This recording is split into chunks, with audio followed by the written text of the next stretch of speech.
Let's go ahead and let's get into this, folks. What's up, YouTube? Welcome to Play It Painted Live. Hope you guys are having a good Monday evening. And I hope you guys are looking forward to a good 4th of July. Now, here we go with another one of these. It's been a while, folks. But here we are. Eve of Independence Day for us Americans out there. And we're going to do a little bit of painting because I said I would. It's because I said I would. And you can see my primer hands there. And whenever I'm obligated to paint, I'm going to paint more. So I've got a painting obligation again, another commission.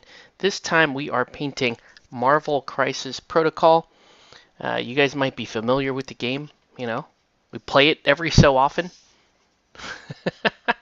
And I've got like some various sort of X-Men good guys here. This is the ancient one. And right now, you guys are going to get to see actually the beginning of the process in some cases because we just finished priming, as you can see from my hands, and we are going to begin the skin and color blocking step. So right now, I am painting this peachy, what's this called? Peachy skin or something on our ancient one here. And speed paint skin colors. A lot of people have already started fireworks. A lot of people find the speed paint skin tones to be a bit challenging to deal with because you've got to be a little extra careful with them in terms of like where you're actually letting the speed paint settle and how it's settling on the model. You can see there I've got a little I got a little hairline mold line right there, and I'm just going to gently kind of remove some of it, but I don't know that I can remove all of it. Right? You can see there's a distinct line there. And I'm trying to remove, don't want her to look like she's just had a brain surgery or whatever. And if I can't do that, this is one downside to speed paint. If I can't do that with just, applying the speed paint carefully, then I will have to go in and actually, heaven forbid, use an actual skin base coat here. But in the absence of that, we're gonna just continue along, and we'll have to watch this and see how it dries to see if it's gonna become a problem or not. I think it's gonna be okay if I'm being honest with you, but um, we're just gonna see. Okay, so we're gonna go like that. It doesn't look so bad right now. It looks actually okay. So we're going to kind of let that go for the time being. And then we've got most of the other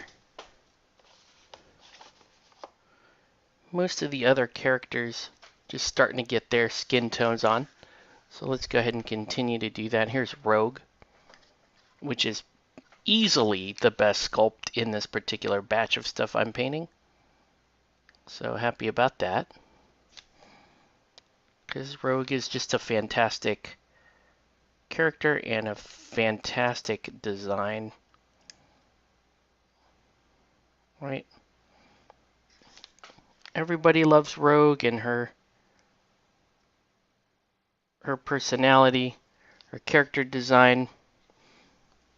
Typically among people's favorite X-Men whenever they are asked to name X-Men. So I'm going to move that out because she actually has white. It's like white streak right there. Alright, so I'm going to kind of clean that out a little bit. And we'll continue on here. right?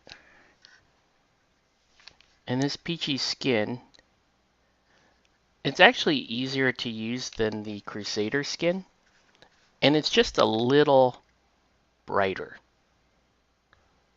right? It's a little less gray. That's one criticism I had of Crusader skin, and I still use Crusader skin quite a bit. Crusader skin is just a little gray, and this peachy skin is a bit warmer.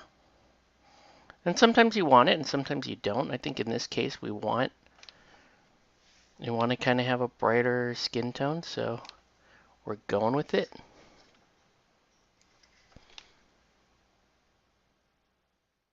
And like I said, this is a step that I normally complete off camera, because these first two steps they can be a little tedious. You kind of have to be a little more careful about,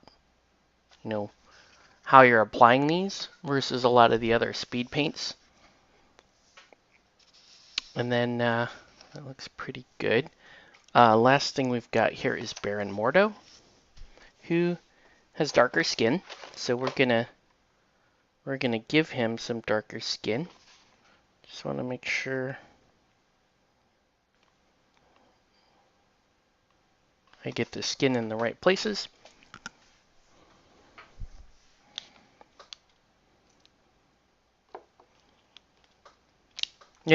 With this, with darker skin, we'll say African skin, it's often easier to paint without the speed paint, but I'm going to use the speed paint here.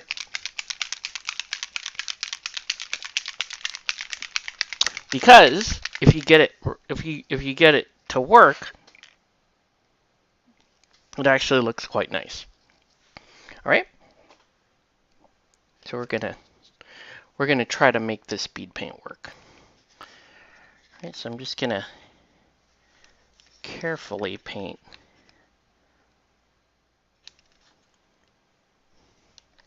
the face and the hands with the speed paint. This is dark wood. And one thing that's very annoying about some of these MCP sculpts is just how rickety they are. This guy, as you can see, he's jumping on runes and whatnot, and the runes are on little plumes of magic smoke.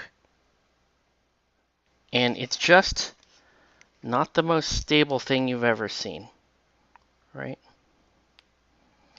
So it's a little on the frustrating side.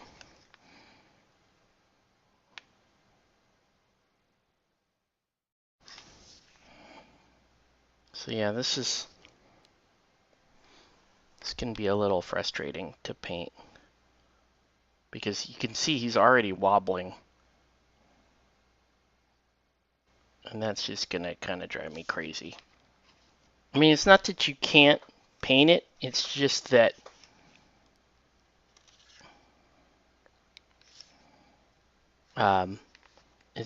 it's gonna wiggle while you're trying to paint fine detail in, and it's gonna suck. So not a fan. Not a fan of these like hyper, let's balance him on a couple of toothpicks and put that on a stand type of pose, which MCP has many, many, many of. And Shatterpoint will probably have as well. I painted through most of the Shatterpoint current releases, and they've been okay so far, but I'm just waiting for that silly, the sillier version of this to come out for Shatterpoint. Okay, so, and we're going to work on skin and faces and that sort of thing. I'm going to give this just a second to dry here, and it's the reason why we're rotating through 6 characters, so that we can do this. Now, what we can do is we're going to start with lining the eyes. So this is accomplished with a little rubber black and a little water. Okay, and this is one of those steps that's kind of terrible to do on stream, but I'm going to do it for you guys because it's not fun. Okay, get yourself a nice sharp tip, which doesn't actually look all that sharp on camera, but it's pretty sharp actually. It just doesn't look terribly sharp here. Okay, we're gonna just barely paint in the orbit. Now this is a little kid, and so her face is even smaller than a typical face.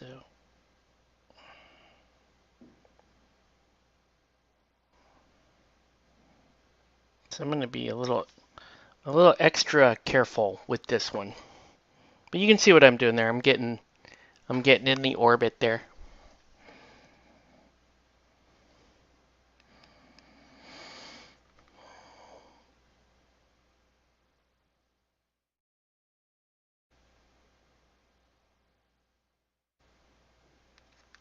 There we go. Okay.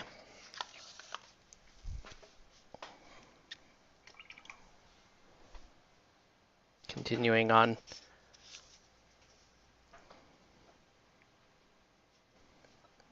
More claw ladies. Let's go with the bigger claw lady. I should say the elder. She's also bigger. This arm sticking out is kind of a pain. It's making that very difficult to... I don't have a very good angle here, so that's tricky.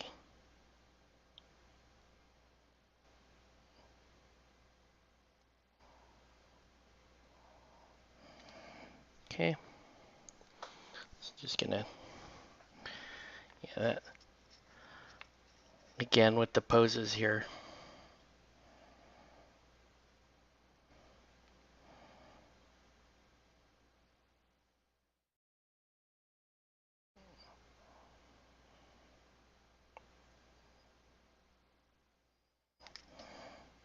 It's just my personal pet peeve with MCP is I do not, the poses for me are very hit and miss. This is not a terrible pose, but again, it's just a little harder to paint with that outstretched hand, right? It's going forward. Whereas in this case, if we're talking about Rogue here, her fist is going straight up. So I have reasonably good access to the face here on this miniature.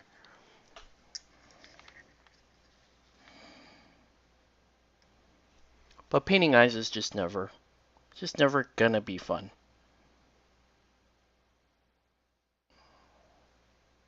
Right? We're never really gonna enjoy painting eyes here.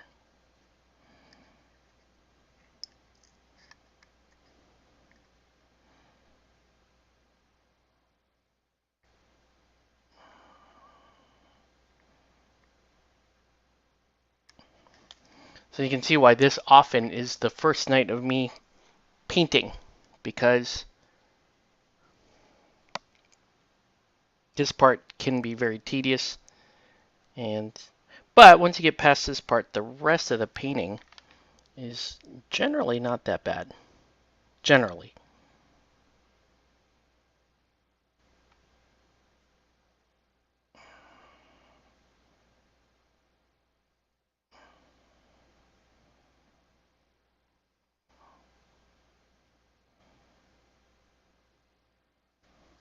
Okay. Still need to come in a little bit with the eye, it looks like.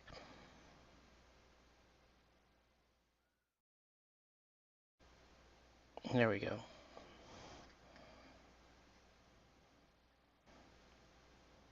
A bit more. There we go. Okay, that's not bad. We'll keep going.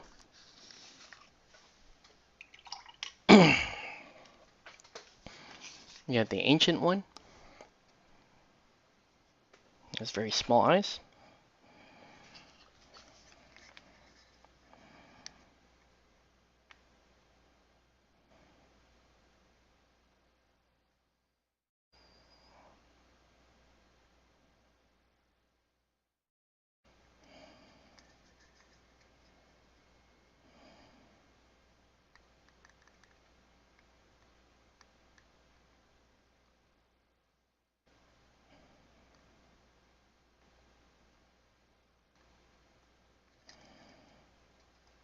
Okay. There's the ancient one. And we got to get Remy. Remy LeBeau.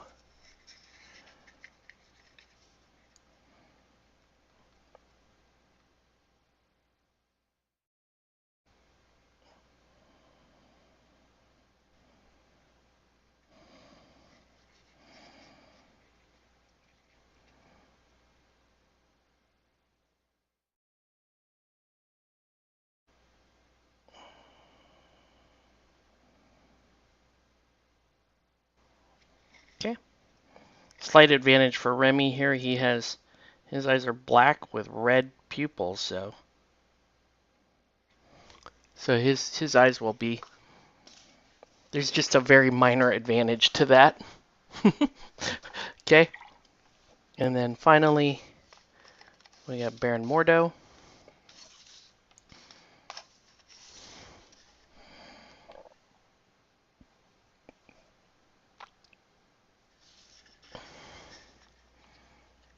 Again, with the hand going forward, it can be very difficult to get back behind that hand to paint the eye.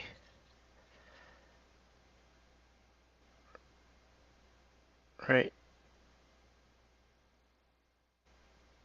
The left eye there. Okay, that's not bad. Now, um, we're going to do one thing before we get to the white pupils, and that is we are going to paint some lips in. And I like to, lately I've been using this color laser magenta. I'm not sure why. To me, it just looks kind of correct. We'll see. You guys can tell me if you think it looks wrong or weird. You know, I could use a pink, but I don't know. I like to use this. I like to use this laser magenta. Okay.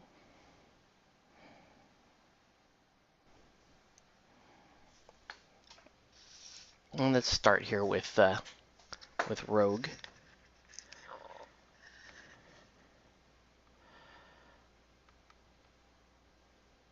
It has actually kind of nice grin.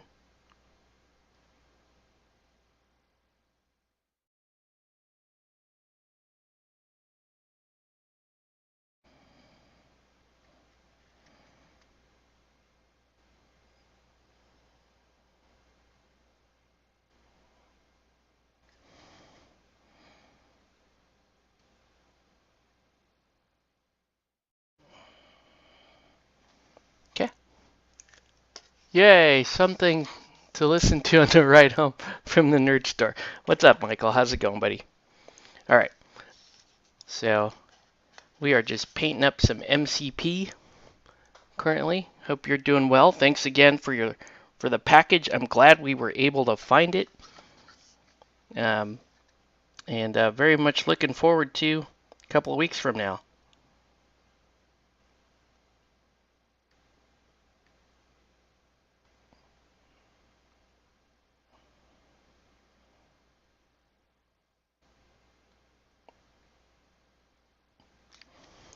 All right, so we're just you've been it's impossible to keep up with that chat, and I don't blame you. It's very, very hard to keep up with that chat. We're constantly talking about different things all the time. So I wouldn't sweat it too hard. Yeah. All right. Yes, sir. I know you are in the home stretch now. And I should be good to go.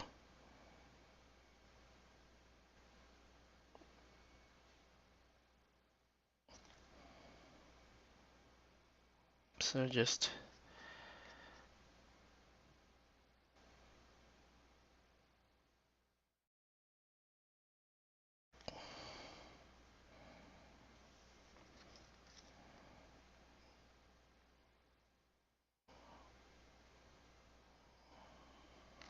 There we go. Okay. All right. So 1, 2, 3, and then the last one here. Yes, Ancient One is getting a pair of lips. I don't care I hope we don't find that too upsetting. Still giving. Wait a minute. Wait, is this? I don't know. Hold on. I can't tell. Is this Ancient One supposed to be a guy? I think it is. So we will not be doing. I will not do the pink lipstick on this Ancient One. We're not doing that. Just kidding. Not doing that. All right. Now we're gonna go. we're gonna. Now we're gonna work the whites in for the eyes here. All right.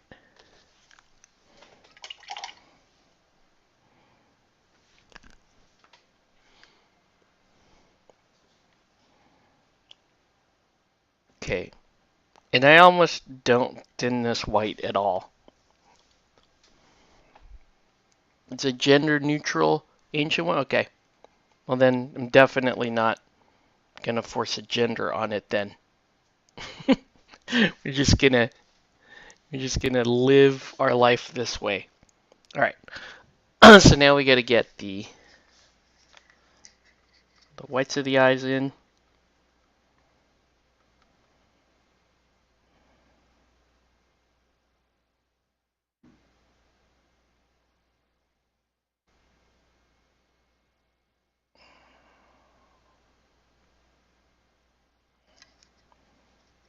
So we're just gonna work them in that way.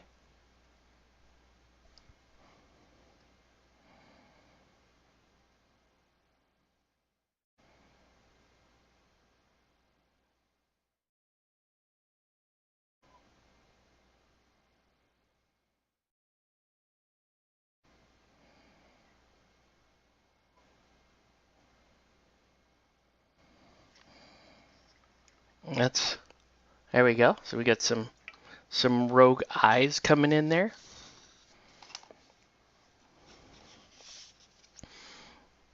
Let's do another set.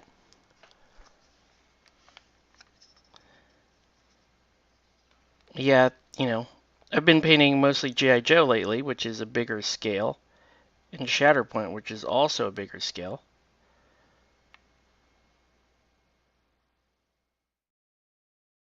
MCP kind of sits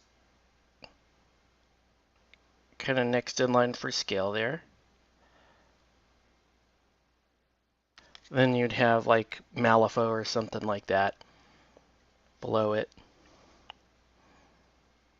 But not by much, pretty close.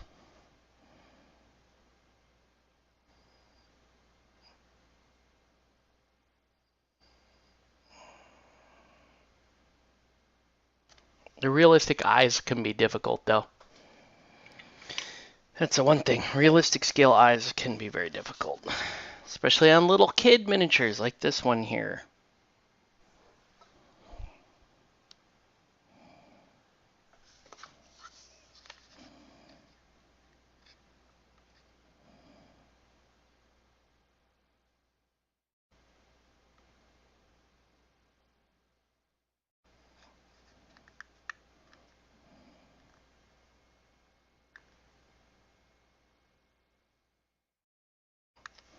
Okay.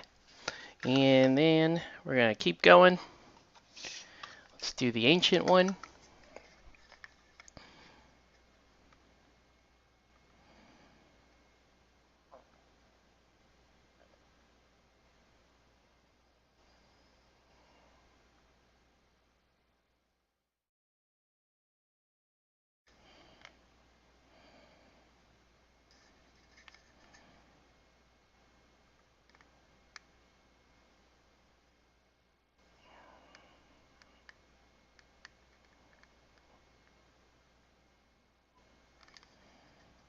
Yeah, actually, kind of borked that eye a little bit there.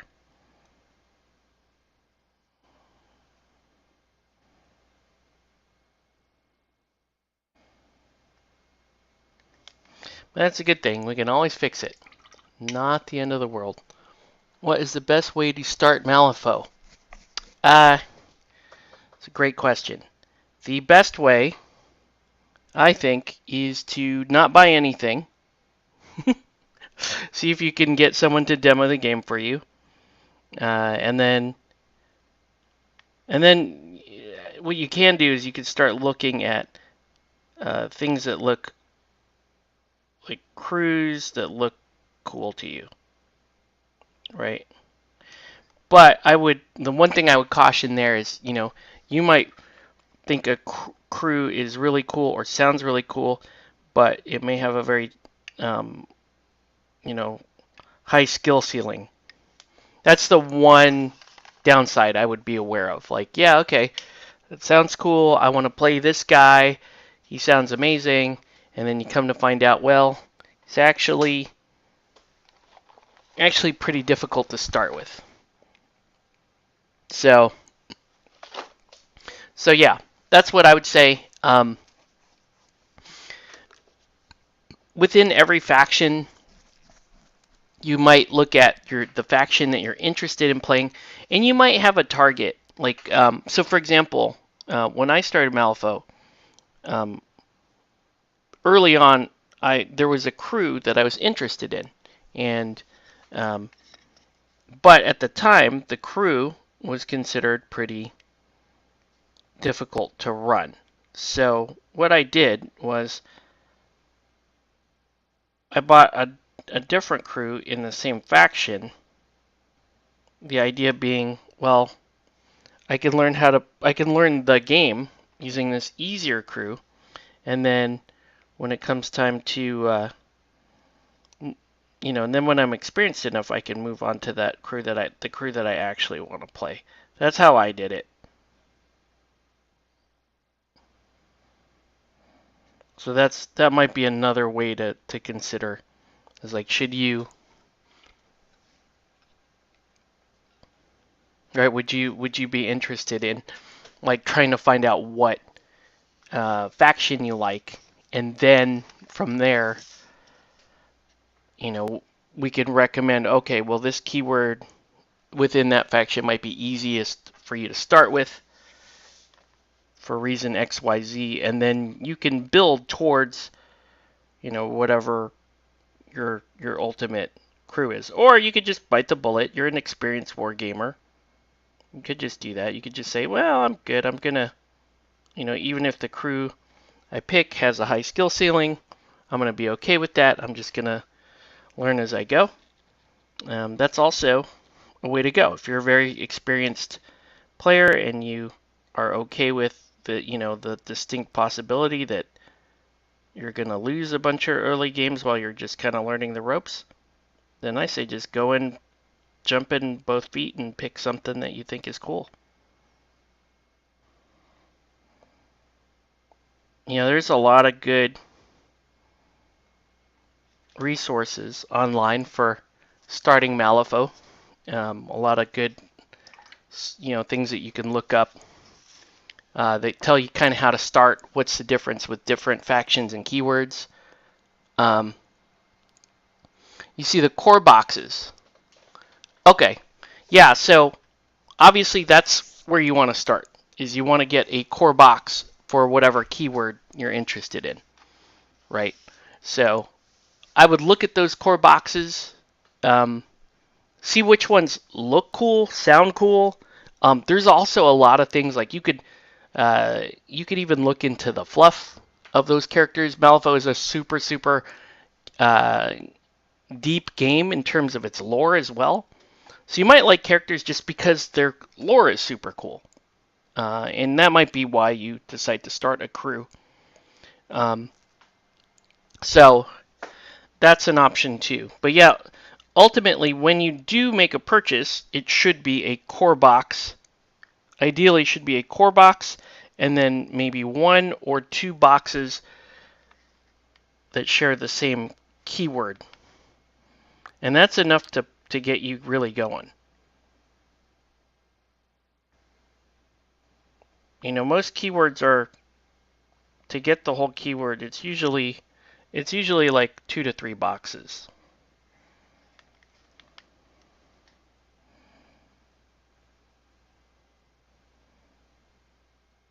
I am not doing well keeping my hand steady for these eyes.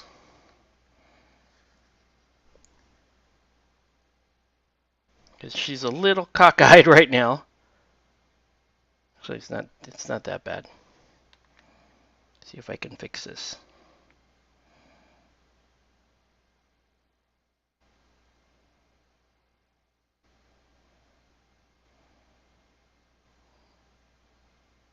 Just define that side of the eye a little bit better out here.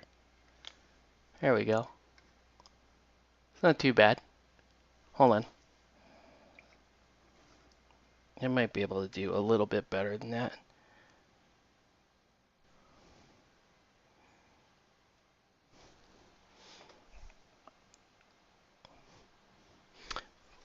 And then two, so you could pick it by fluff, you could pick it by just aesthetics.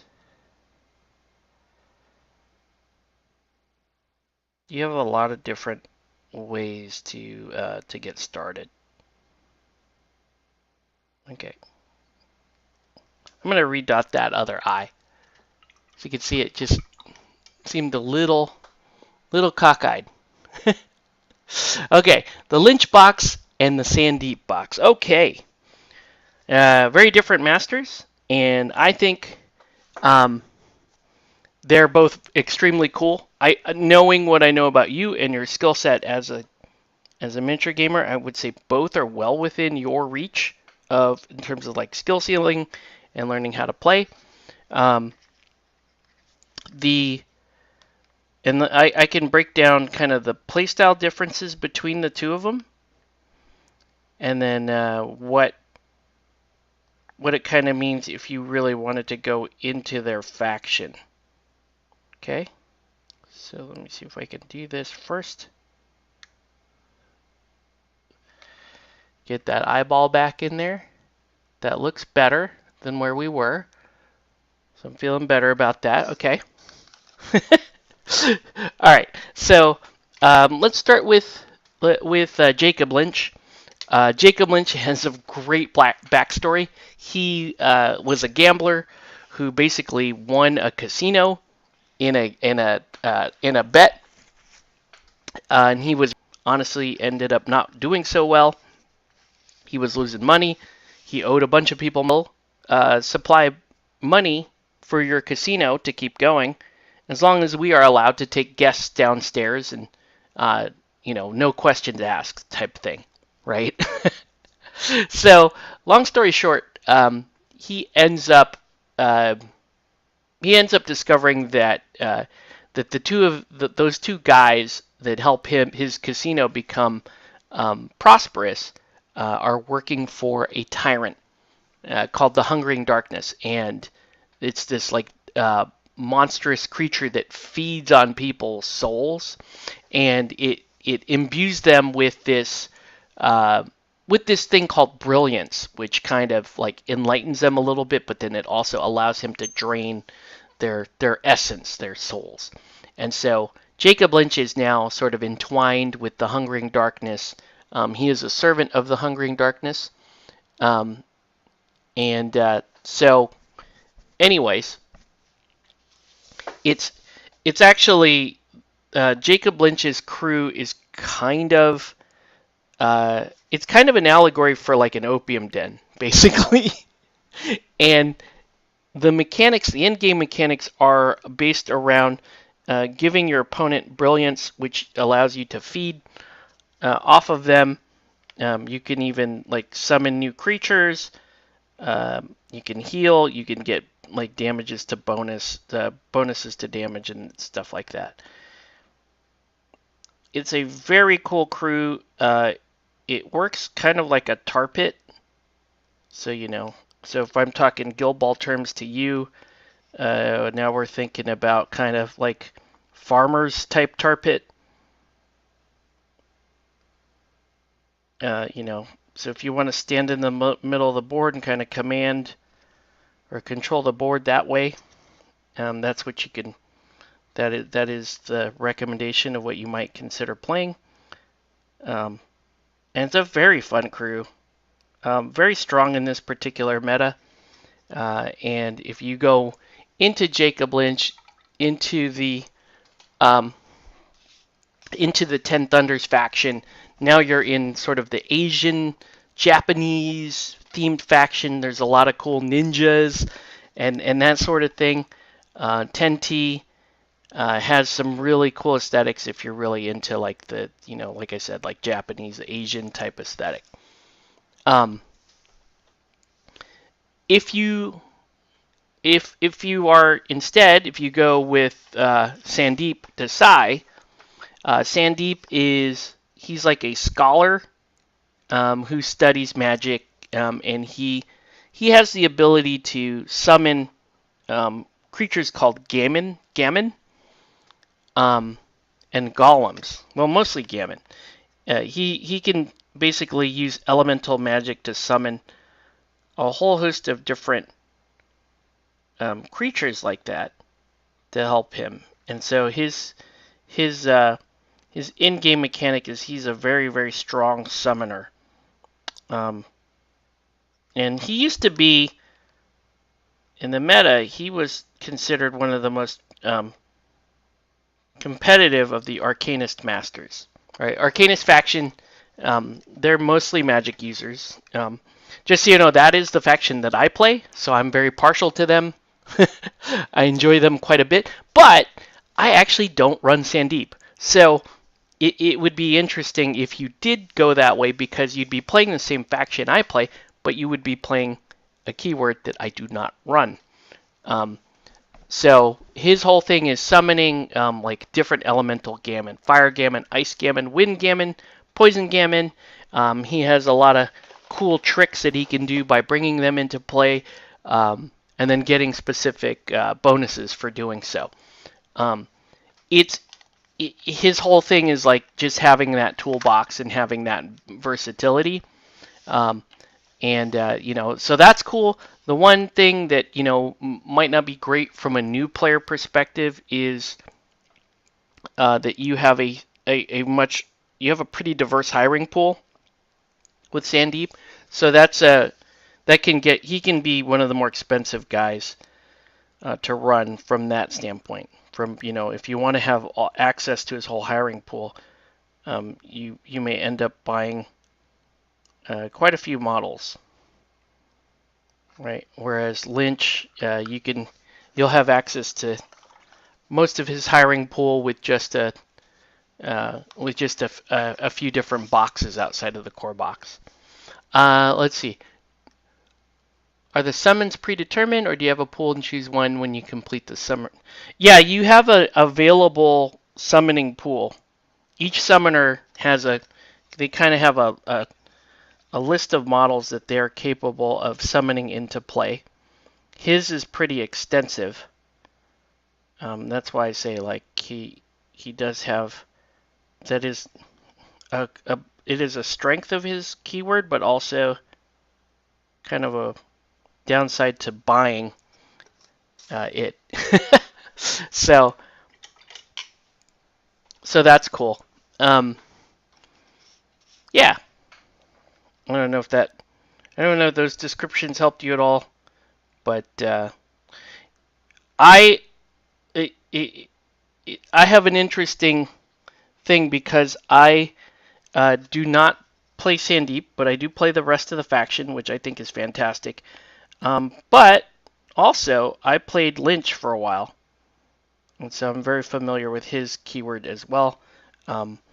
I auctioned, I think I raffled off his keyword like 2 or 3 years ago in an Extra Life raffle. So there's no danger of me running him anytime soon. My friend Nelson, he actually runs He also runs Jacob Lynch, so um, so there is that.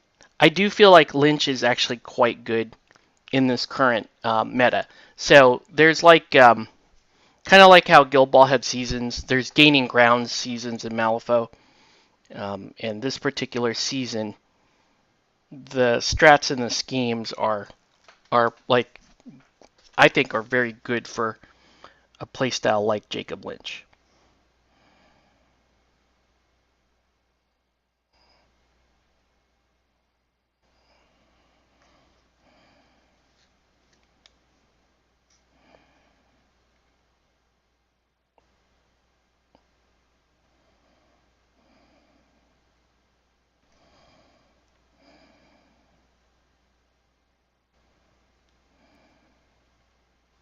Okay,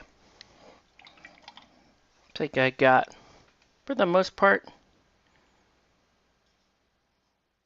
I got the faces where I want them. I think I may close off her left eye a little bit more.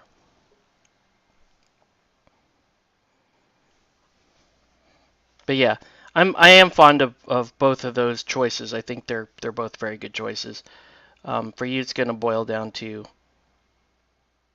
um, what would you rather run? Now, I know I just said that Sandeep, one of the downsides is that he has a very large and diverse hiring pool, um, and so it can get expensive. The upside to that, in my opinion, is that you can take Sandeep into everything, into every matchup because he'll have some options for dealing with things. It's kind of like playing. There's certain guys like Marcus who can play an Arcanist and in Neverborn, who has like his whole hiring pool is like beasts. So he has a really huge hiring pool. But the upside to that is you can take Marcus into anything, and that's super cool. All right. Did I? Everybody good now? Are we all good? Remy is not quite good.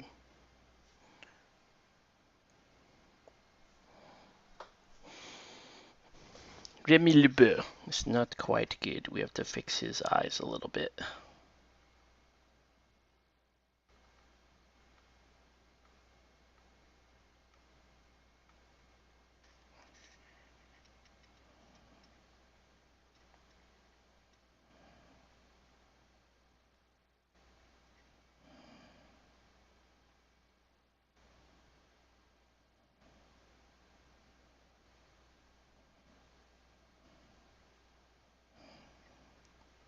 Okay.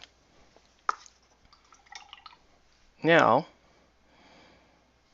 oh wait, I still have little too much white in Remy LeBeau. His pupils here. Remember, they're going to be mostly black. Right? Okay. Now,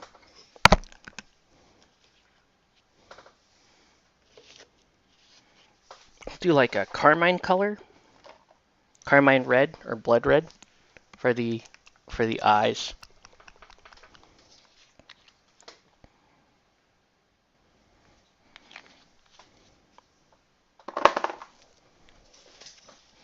So this will be cool. We'll have a little bit of Remy LeBeau action here. Whoa.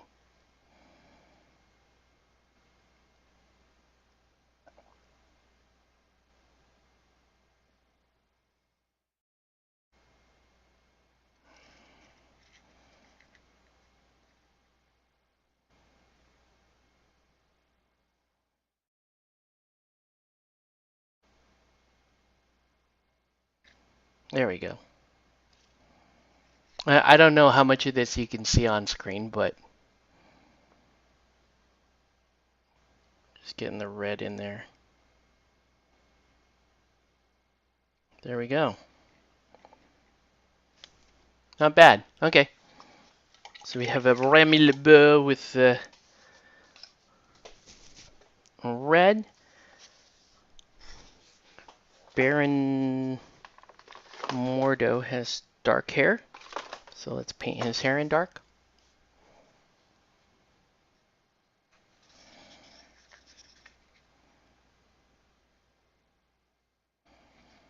So now we can kind of move on with the rest of the color blocking here.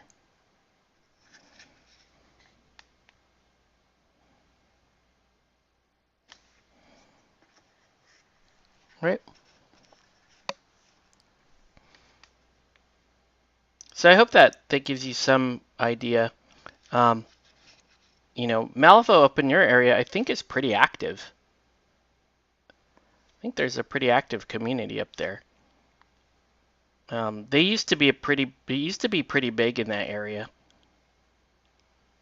So that's a good thing. And then, you know, the locals down here have really been liking Malifaux more and more. So they've been asking me to run more Malifaux locally. So I plan on doing that. And then we're also gearing up for LVO. So I don't know. We could be doubles partners if you play. If you do end up playing, I would have to. I'd have to break up with Bing. I think Bing would be okay with that, though. And just explain to him. Or you could like team up with Kevin or Chris or Sean. I mean, so that's cool because we LVO we usually play Malifaux doubles on Friday, and then we'll play Batman Saturday. Bing is actually talking about playing. He is seriously considering playing Malifaux, the 2-day Malifaux event, the Saturday Sunday Malifaux, which is pretty hardcore. I had even thought about it for a half second. I was like, hey, that's not the worst idea I've heard. Is if I really wanted to kind of lock in on Malifaux and try to get better and better at it, the game system does kind of lend itself to that. If you wanted to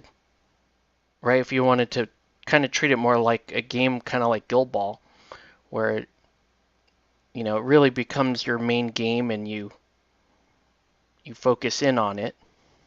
It definitely has the ability to be that. Right? It is a very deep game. So you can, a lot of people have kind of turned Malifaux into like their main game, and for the longest time it was my main game actually. Like long before I started playing Guild Ball. This channel, in fact, was originally a Malifaux channel. I would have to do a very supreme boot camp if I wanted to play time in LVO. Yes and no. I mean, the doubles event is much more casual. And it's just fun. Doubles Malifaux, I have so much fun playing it. It's a very fun format. A lot of people say, well, it's not really Malifaux. I'm like, yeah, I get that. It's not like because you don't have all the variability of your strats and schemes, and you don't have like the huge hiring pool and figuring all that out. But for what it's worth, it's a very fun. Like I said, it's a very fun event. All right, it's pretty good. Let's start working on these two little X girls. Yeah, I would say if you wanted to play Friday doubles LVO, any of the guys in our group down here, Michael, would have a lot of fun with you as a teammate. It's a very casual event. If you want to win, try to team up with Kevin. If you want to win, try to team up with Kevin, but don't underestimate, how good Bing is. Bing is also very good at Malifaux. Kevin is Kevin. I'm I would say I'm pretty good. I'm not. Bing and I finished second last year to Kevin and Chris. So I would say I'm pretty good, but I don't think if you want to get it done, you want to win it, win the doubles. You probably don't want me. You should upgrade me for Kevin. And then Sean also plays. We gotta get Sean to play doubles this coming year. So you might maybe you can team up with Sean. I don't know. If you're in, I'm gonna I could ask Bing if he's willing to break up with me, so we can have different partners for doubles.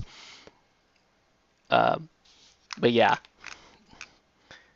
if you wanted to play in the 2-day Malifaux event, now this is where we would have to be like, okay, we're gonna play a lot of reps, and we're gonna expose you to this. That's real sort of uh, tournament prep would be that.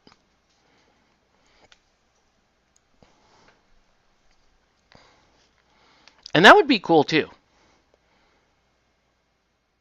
Um, for me personally, it's very hard for me to walk away from BMG every year.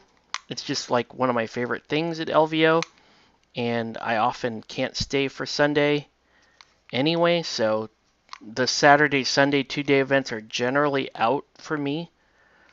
Um, but I wouldn't be surprised. I mean, Kevin probably wants to play Middle Earth at LVO next year, but I wouldn't be terribly surprised if he just says, you know what, I want to play some Malifaux.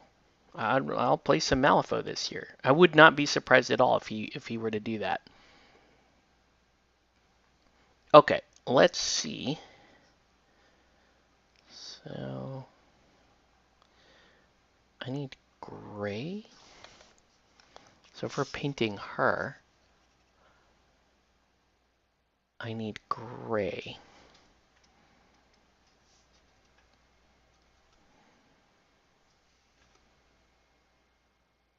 Right?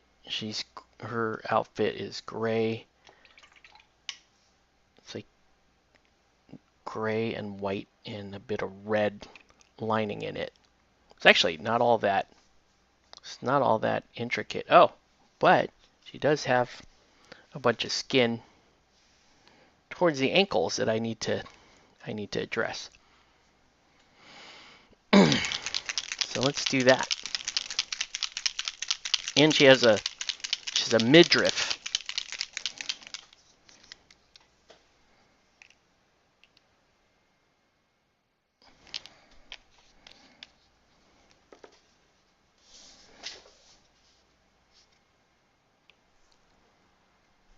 Oh, hey, what's up, Stephen Cross?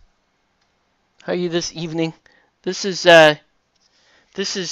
evening for me, sir. I'm on West Coast time, so this is my evening. Doing well. Hope you are also doing well, and welcome to the stream. Thanks for tuning in. We're just talking with Michael here about our plans for LVO and possibly getting him into some Malifaux. And I should point out that Michael is getting married in a couple of weeks, and I'm flying up there to go stand up there with my man and witness him take his vows with his lovely bride to be, Katie. So that's gonna be super fun. It's gonna be kind of a short trip for me, Michael. I don't know if you know this, Michael, but uh, that weekend is also my wedding anniversary. So I kind of need to come back.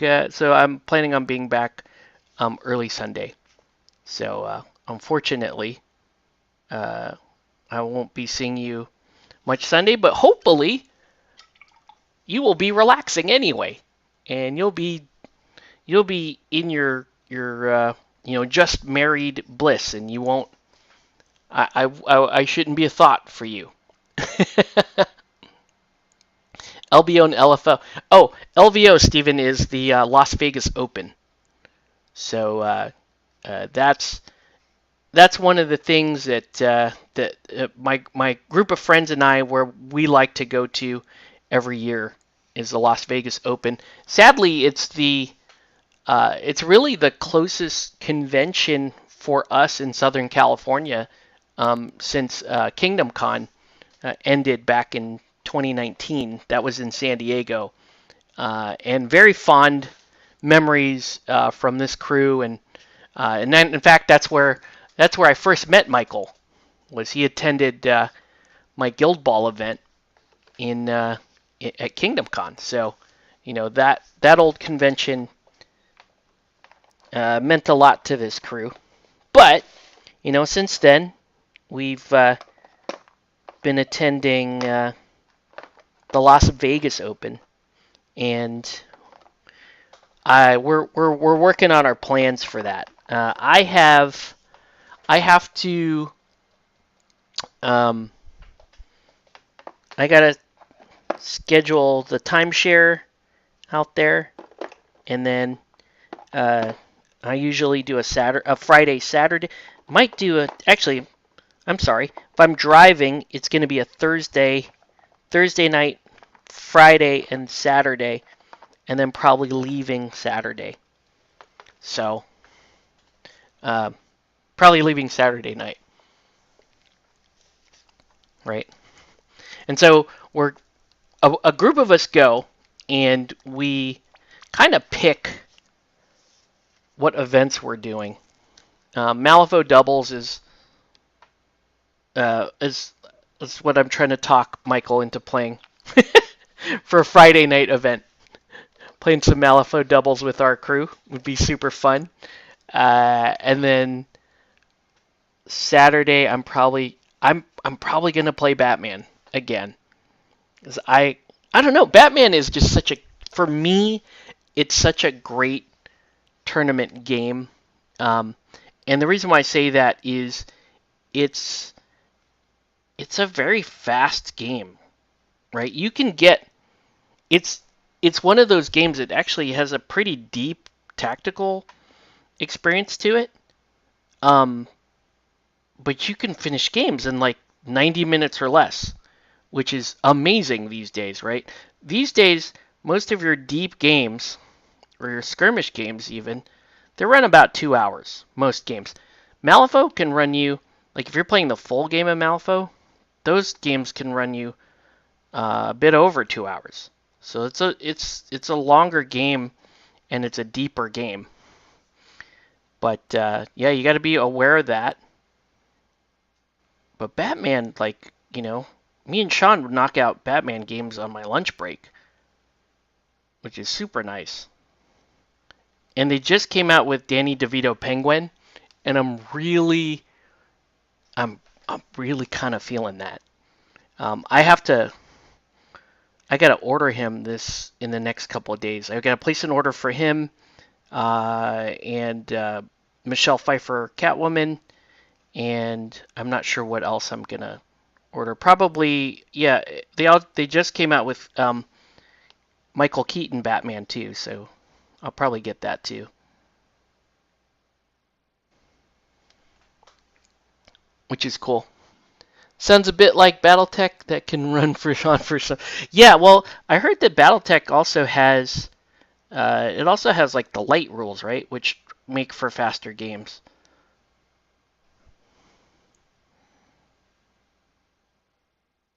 Um, there's some locals here that are kind of starting up a fairly active BattleTech community, which is cool. It's cool. It's cool to see. Um, we're at the point where we have to be very careful about how many new games we get into. Like I was mentioning earlier, um, we play. Let's see. Right now, our main games are Malifaux. We just started Shatterpoint, so we're playing Shatterpoint. Um, we've also been playing. We play MCP occasionally. I still host. I still host the LVO qualifiers, Michael. So if you're still gunning for that, um, you may want to come down here like come August, and I'm supposed to host another LVO qualifier in August. So yeah, so we still host that, but we play so many other games. We're gonna get back into Bushido here pretty soon. So Bushido's about to come back into the fold. Wrath of Kings is probably coming back too. So that's the thing with our group is we play a lot of games, but there's kind of seasons to them, right? We're about to turn the corner here and go into like another Wrath of Kings season, which is good because I missed that game. Wrath of Kings is such a good. That is such a if you want to play a dead game, that is awesome. Like in my opinion, one of the best um, fantasy systems out there. Wrath of Kings is it. Um, it's not.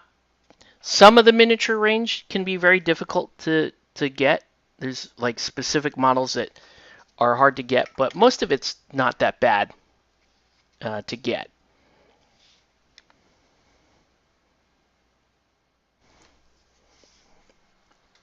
Alpha Strike, which allows for lighter and faster games with bigger battles. That's cool. Yeah, I think locally people are playing or they're wanting to play that version, the Alpha Strike version, so that they can get in. That's been like to me that picking different systems, like the time to play and how long each game takes is a huge deal for me and for our gaming group, right? We play a lot of different games, but we only get together once a week. And I know I'm saying that kind of not trying to be flippant about that because the reality is, most miniature gamers don't play once a week. Like it's actually kind of a luxury to have a group of guys that gets together, every week, and then we just play like half a dozen different systems. Like that's a luxury I think that a lot of miniature gamers don't have, right? That which is why that they'll play like GW the bigger games because they're guaranteed to find matches that way. They're guaranteed to find games that way. Oh, thanks. Yeah. Oh, thank you, sir. Yeah, I'm just doing right now. I'm just doing the color blocking, the initial color blocking on her, and then we'll see how she comes along here. There's a there's a batch of MCP here that I'm painting for a commission.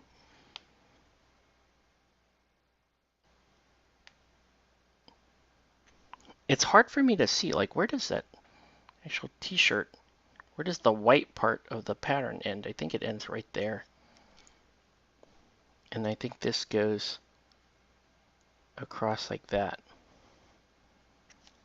I think. I don't know. I hope I'm right. That looks correct. I'm like trying to stare at the fine detail of the sculpt here.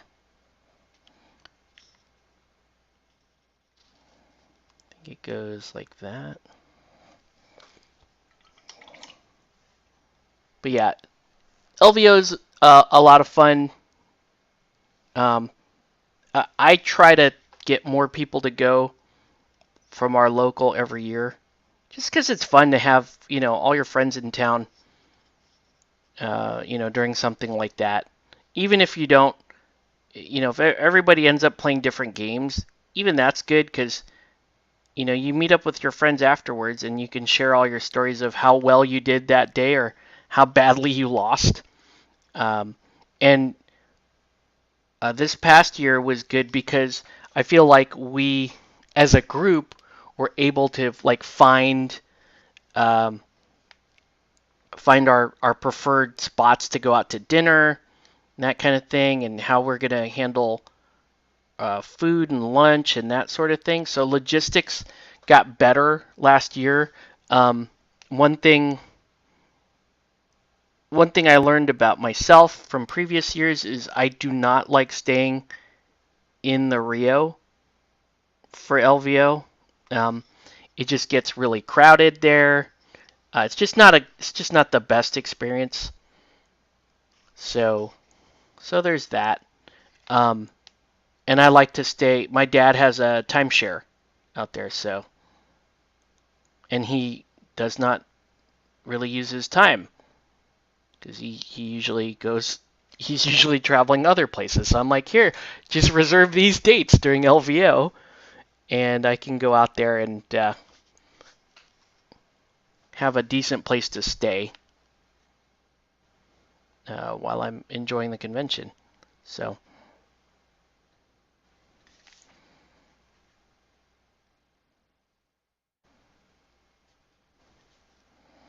it's very hard to see these lines, like where they. And then I have to hit it with a red outline. That's gonna be fun, but we'll do it. We got it. We got this. Just painting, guys. It's not the end of the world, right? You screw up a little thing, you just paint over it.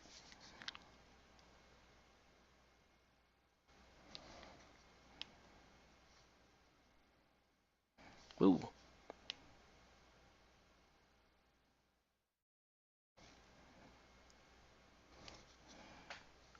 I may.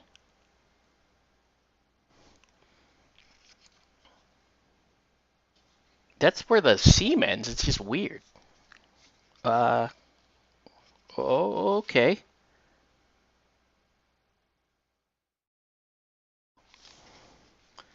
And then we'll brighten up the white.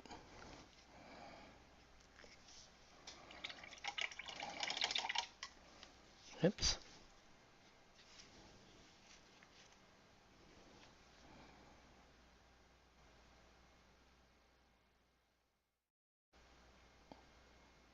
Yeah, those red lines are so thin. This is gonna be a little bit of a challenge to get those red lines in. Let's try. Right, what's the worst that can happen? Now, first, hold on. Uh, if I could get someone to walk Katie through a demo of Rohan, Lord of the Rings, she might like it enough to play. Oh man, I just sold my Rohan. Dang it. Um, it's a I don't know if you've ever played it, Michael, but it's a very easy system. Um, I am 100%, and I mean 100% positive that if she went down, we went down to LVO, um, and asked, someone there to show her how to play, that they would easily do it. The local guys here are the ones that host that tournament, and all we would have to do is just reach out to them and say, hey, we're bringing a potential new player. She wants to learn Rohan. I'm sure somebody has a Rohan army because it was the second edition in the second edition starter. And Rohan is really cool too. Like like I said, I had a Rohan army that I kept for a little while and then ended up selling.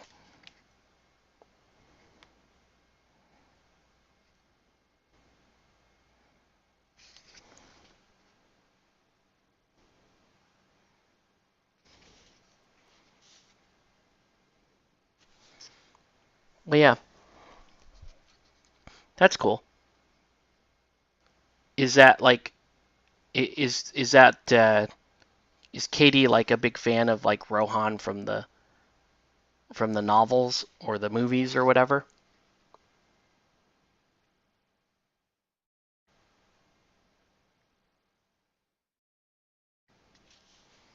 Man, have to get in there.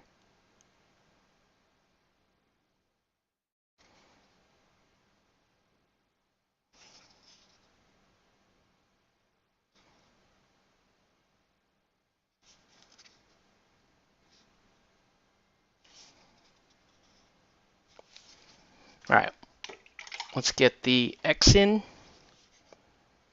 Let's get the red bits in. Actually, this is a bit of this is gonna be a little annoying, but I'm gonna have to. I'm just gonna paint the inside of this like that.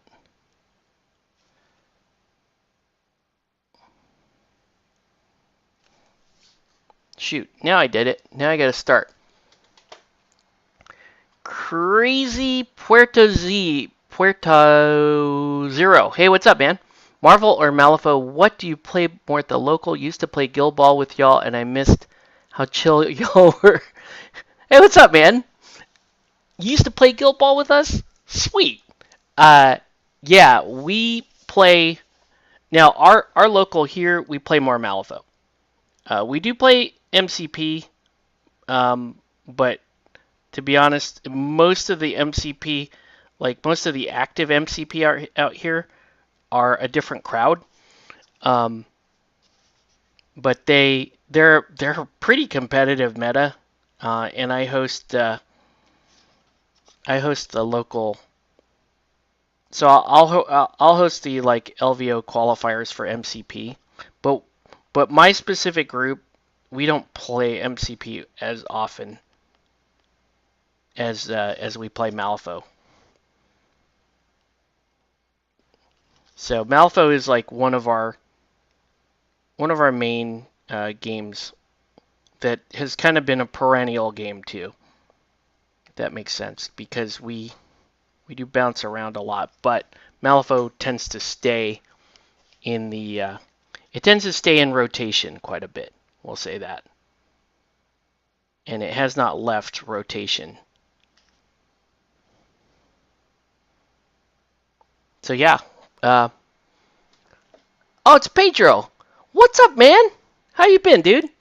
Yeah, are you I know you were coming in. You used to come into tournaments for like from like the IE or whatever. I think you were coming in from inland. Um, yeah, dude. We play a lot of Malifaux, so but we also play MCP. If you wanted to like head down or whatever and like hit us up, we can always break out the MCP and play that. But yeah, we do play quite a bit of Malifaux. Um, are you on my Discord? That's a good question. Okay, if you're on my Discord, you can always just post in the local gaming looking for game. There's that part of the Discord, and just say, hey, I'm coming down this day, so and so, and we'll make it happen. Like we'll meet up with you, get some people out. That'd be cool, man. Yeah, Malifaux is the game that pretty much all of us play. Kevin is still as good at that as everything else. So if you remember, Kevin used to win everything. Yeah, he's still quite good, including Malifaux and the other stuff. So, uh, but yeah, we all play. Bing, myself, and we got Chris Nelson. We've got some new folks as well. Um, some of the Guild Ball guys have kind of moved away or migrated. You know how it goes. but we still have our core group. Yes, the gatekeeper. But yeah, do you? What are you currently playing? Are you just looking for like a new? Are you looking for a new game to play? Let's do. I don't think this is the right yellow for honey badger. I think this is a little too pale. Well, no, actually, let's try it.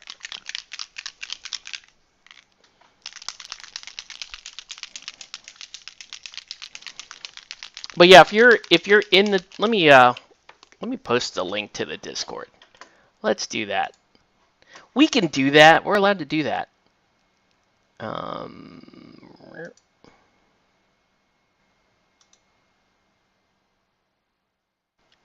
um,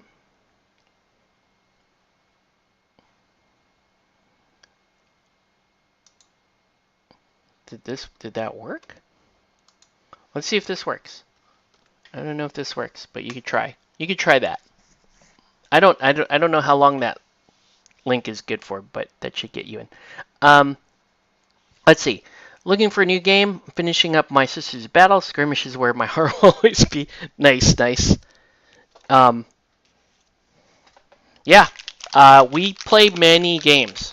So, whatever. We play, like I said, a lot of non-GW games. But if you wanted to learn, like Malifaux, Batman miniatures games, also one of our favorites that we like to play. Bushido. We'll even break out some of the more obscure games like Drowned Earth or shoot, what else? There's just a lot of games that we try. Where is the? Okay, you guys are gonna get mad at me. I don't know what the back of Honey Badger's outfit's supposed to look like. So if I'm screwing this up, sorry. You can correct me.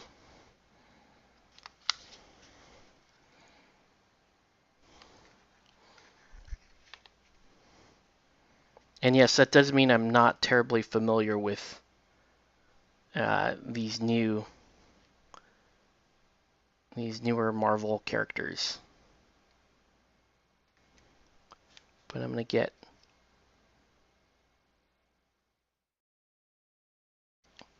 this yellow on. Actually, that yellow turned out to be okay in terms of what it's supposed to be. So I'm not mad at it. That's fine. The red lining is not gonna be fun. Let's just admit that right now. That's not gonna be fun.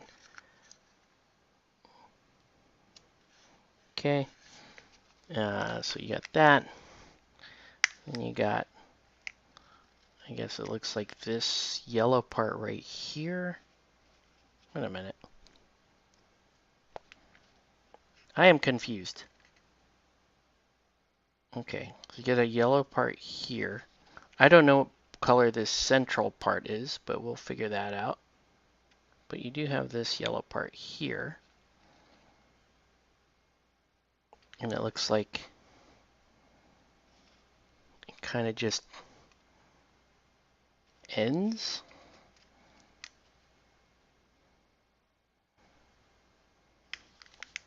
Like that, I guess. Fear the Reaper. Hello, I just wanted to drop in and say I enjoyed the Ninja All-Star video. Mostly hang out on Twitch, but seeing you live on here. Oh, hey, what's up, Fear the Reaper? Ninja All-Star video. Man, that's a deep cut. Thank you, sir. Yeah, it's been a few years since we touched Ninja All-Stars.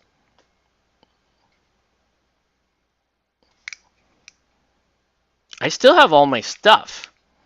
I don't know if that's a good or a bad thing, but I still have all my Ninja All-Stars stuff from the Kickstarter And there's some great minis. I was thinking about, since Ninja All Stars isn't technically a living game currently. I was thinking about just like using all those cool chibi minis for like an RPG or something like that. I think that would be kind of cool.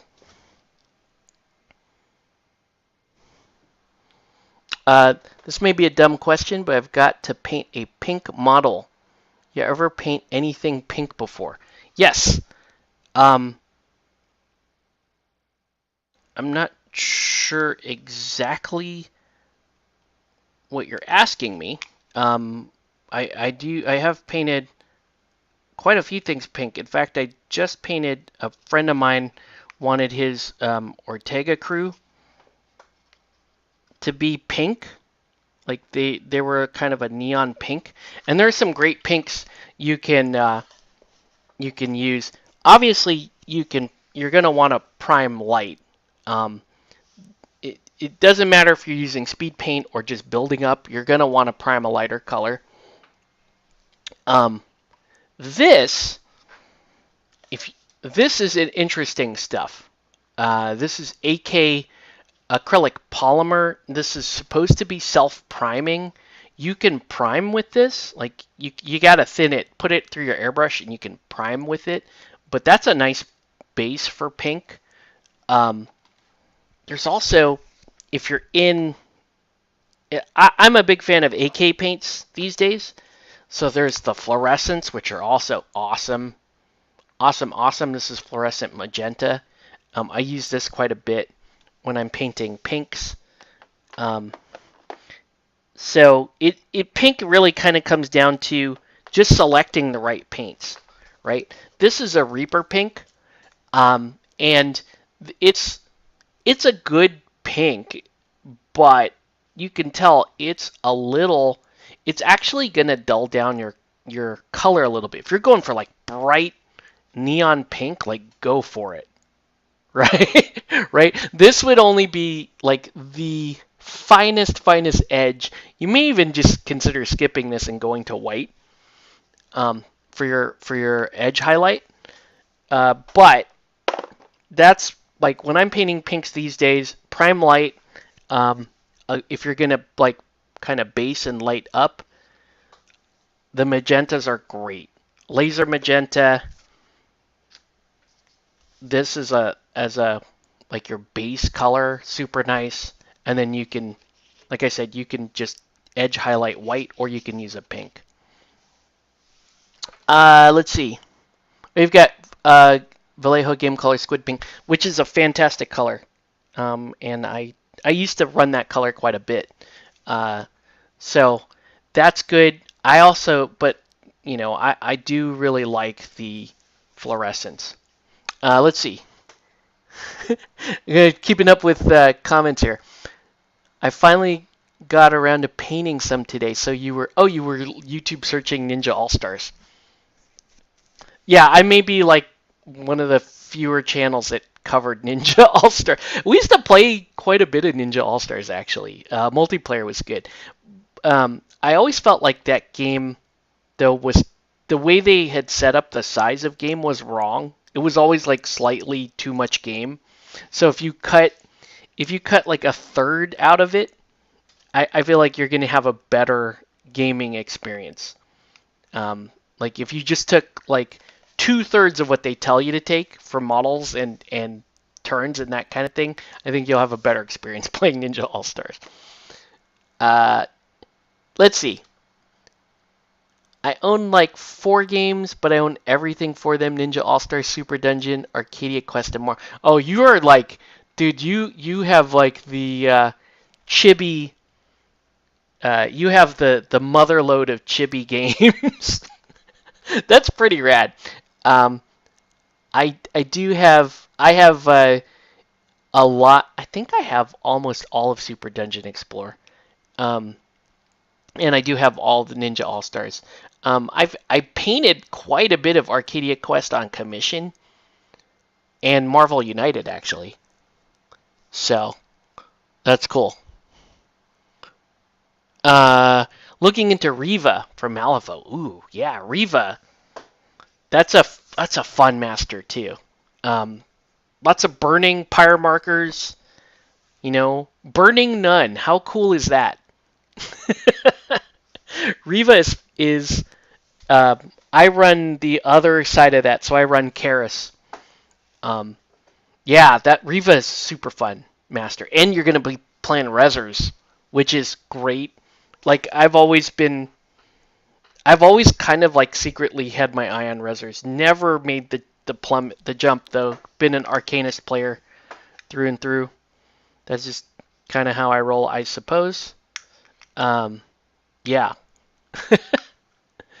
yeah, dude.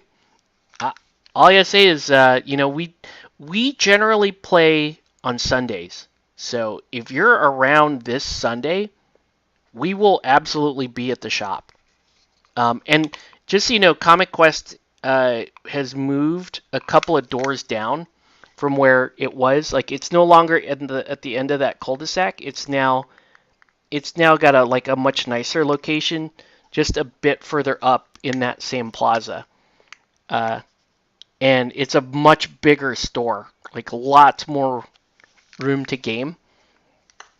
So yeah, if you're looking to head out there on Sunday, we will absolutely be out there.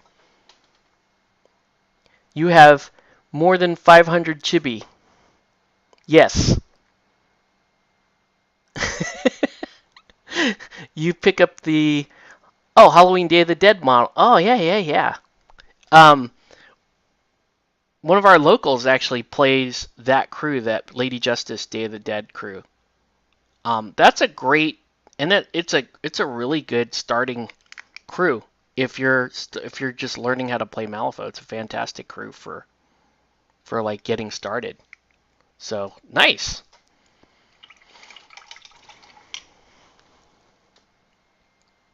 Yeah. Yeah. Comic Quest is it's the new shop is really nice. And lots more space to game. A lot more stuff in the shop, if you can believe it. They actually have more inventory for everything. Um, but yeah, we typically game Sundays. Um, if you're looking for a weekday or weeknight, Thursday night is usually the miniature gaming night. And then I'm actually available Fridays, like generally Friday early afternoons. I can play if you're around. So yeah, dude. Also, I forgot to mention, Pedro. I know you've played some games with Michael. Did you know Michael's getting married in a couple weeks? I just want to point that out. I know I mentioned it earlier in the stream, but Michael's getting married in a couple weeks. I'm flying up there uh, to to stand up there next to him as one of his groomsmen. And that's gonna be super cool. So congrats again, congrats to Michael.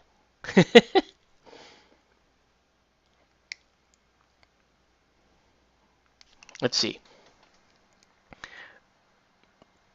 My wife is like, finally a miniature game that represents Mexican culture, the Day of the Dead mob. they're very intricate to paint. The good news is they're all built. That's kind of good. You don't have to deal with putting together the tiny little bits of plastic that uh, can be difficult on a lot of the other like Malifaux kit. Um, but yeah, yeah, Malifaux is pretty cool about uh, like representing different cultures. The new story keyword that's coming out, Lin Lee, that just came out, like that is a Vietnamese character and a Vietnamese like themed crew. They have references to so many like different cultures that you would never think. They've got Sandeep we were talking about earlier. So you've got some like Hindu culture in there. Ten Thunders is a lot of Japanese, Chinese, um, mythos in there.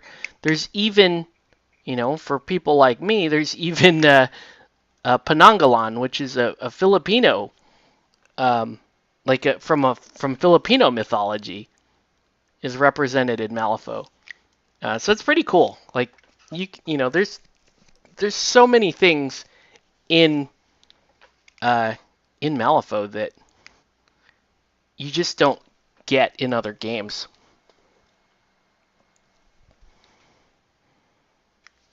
So yeah, and then also like as far as like Mexican culture, I mean maybe not quite as we'll say culturally enriching, but you did have other Mexican characters like prior to the Day of the Dead set. You have the Ortegas, Latigo Posse. Um, so you did have like Mexican characters represented in Malifaux, which is pretty cool.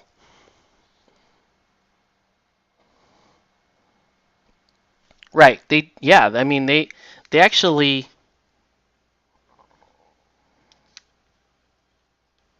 yeah it's really cool all this different stuff that Malifaux references. I'm not doing so well on Little Honey Badger here, but we're gonna make it work. We're gonna make it work. I don't know. I may not be finishing any of these miniatures tonight, but we'll see how far we can go. My brush is starting to rebel on me. See it like starting to fray up. Let's give it a break. Let's give it a break.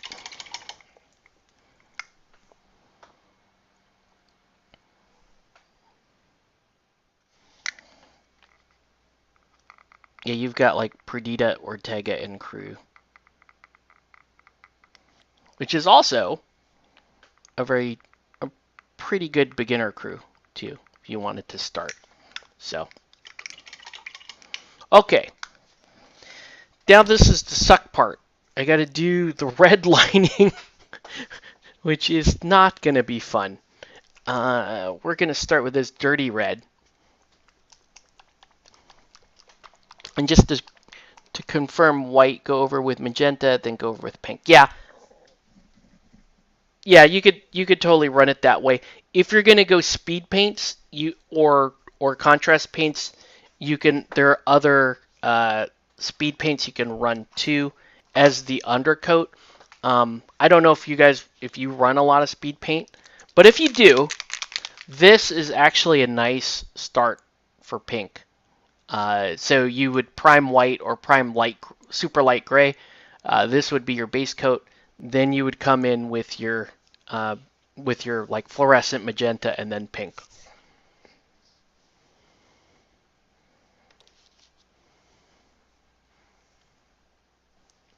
Cool. All right. This part is gonna not be fun, and I'm probably gonna screw it up and cry. So let's do this.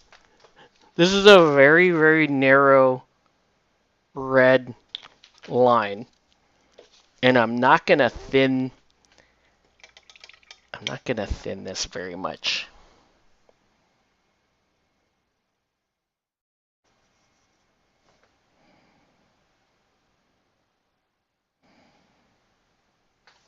But yeah, uh, okay.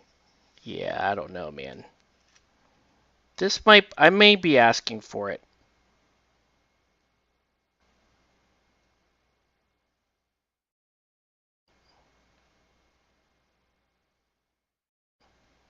This is not wise.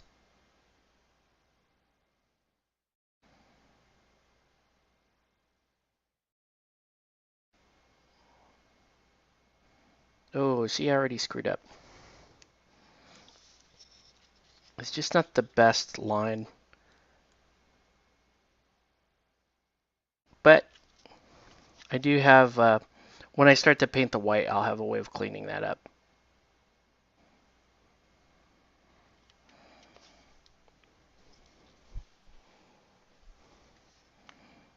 They even have a line coming down this way, and I don't... What is...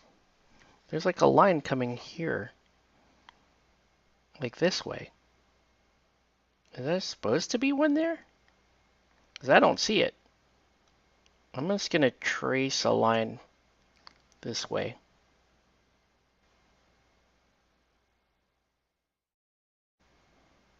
Is that right? Is there supposed to be a line there? I don't speed paint or contrast. I tried it, but Pro Acryl is my jam. Like the matte. Then again, I do a lot of comic style and blend too much. Well, that's fine. Yeah. No, I don't blame you. Um, I know a lot of people that that just they can't do speed paint because one, it's just not as fun painting, frankly. If you're not layering up and blending up, it's just not as fun. But it's pretty useful to. I find it's a pretty useful tool to kind of get me across the finish line a little faster, right? I can color block with speed paints and then come back in and do what I need to do for like details and that kind of stuff. Once the speed paint kind of just helps provide a really nice guide as far as where I'm gonna go, where I'm supposed to be with the paints. And I suck at lining.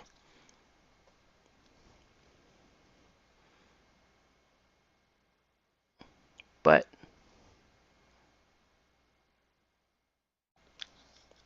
we got to keep going. We don't lose heart. We just keep going. Right?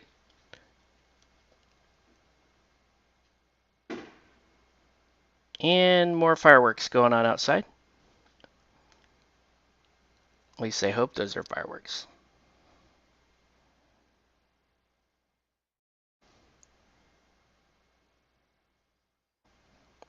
We don't even, in this particular area that I'm in, we're not allowed to actually have fireworks up here. So that is absolutely illegal, whatever is going on up there. I just see this line here, and I don't know if it's supposed to be red, but I'm totally making that red. And I don't know. That could be wrong, but I'm totally doing it.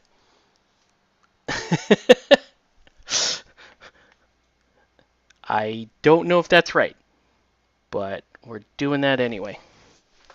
Okay. Trying to figure out the rest of this pattern on her. She does have an X here around her belt. So this dirty red kind of gets it started. Then I come back in with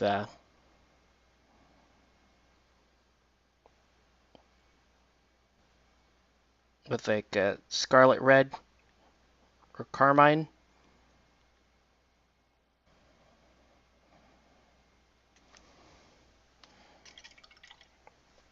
All right, to brighten that up.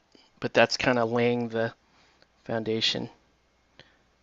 Let me show you something interesting, guys. I don't know if you guys have seen these yet, but I think they're interesting. I'm going to show it to you. Here is... Oh yeah, you can do links. That's good.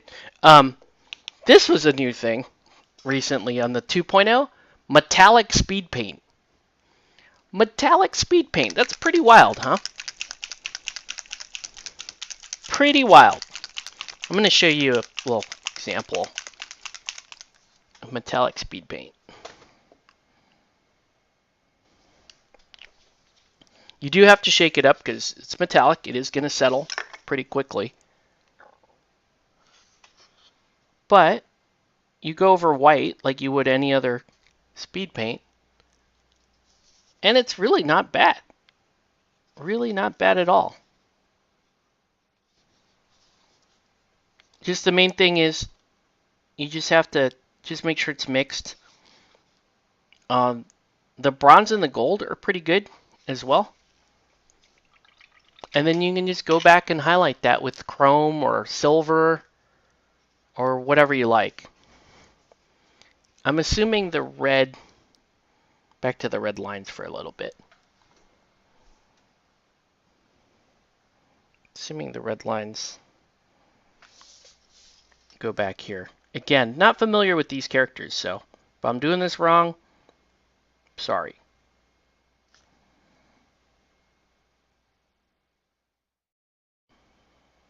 Whoa.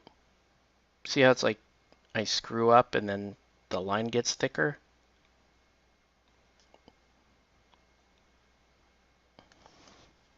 I'm just going to wait for that to dry, and then I will clean up that line.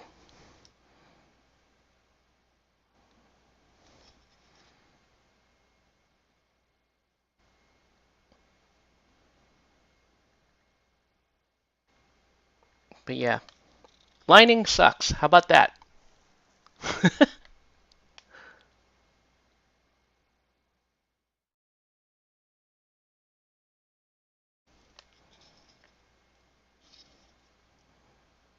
I think that's the takeaway here.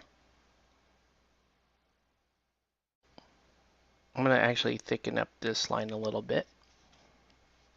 It's just not good. Lining is just not good. What else do I need to do here? Looks like the necklace is black up here. So we'll make... Right, so this part right here has to be black. Whoa.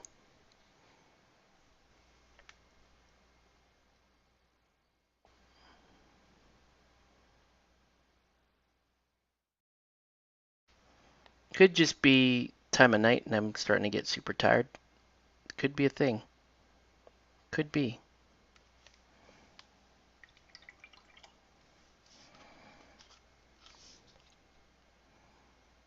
Alright. Let's oh no wait, I gotta do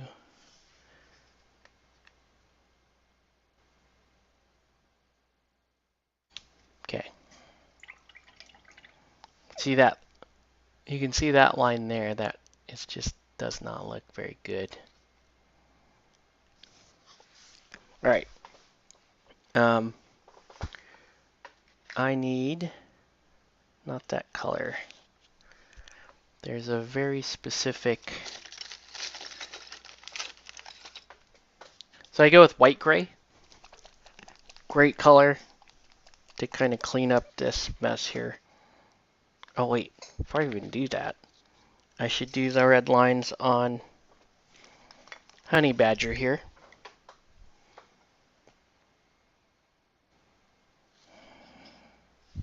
Make sure I've got this right.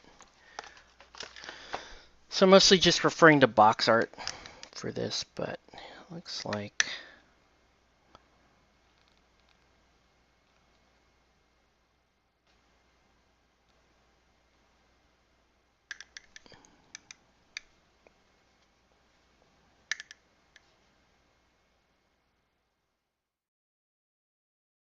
because I don't know any better. You had to post it? Did it not? Okay, no worries.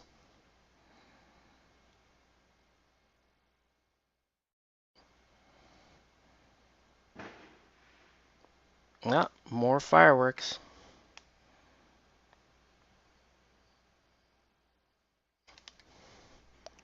Alright, I hope I'm doing this right.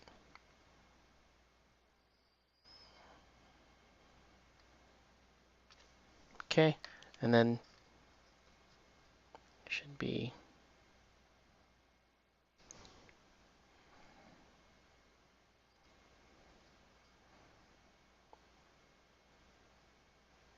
It was just not a very good way of doing this.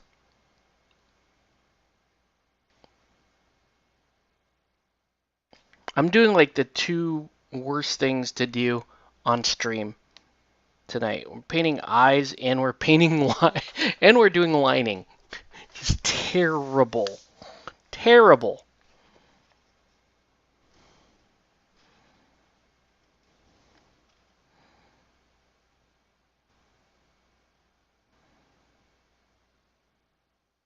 But that white gray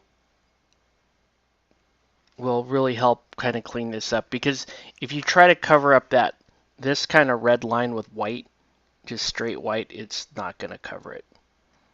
The red will telegraph through and you will be very, very upset. And you don't want to cake it. That will make it look worse. So so what you want to do is get a gray and get the lightest gray you can find and use that to help clean up your red.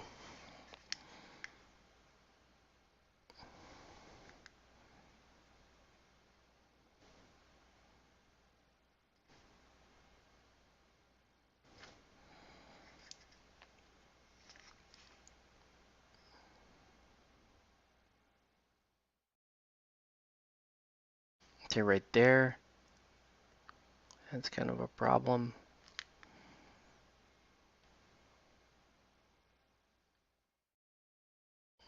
Yeah, it's just not fun, no matter how you cut it. Oh, you posted it on Instagram. Cool. That's cool.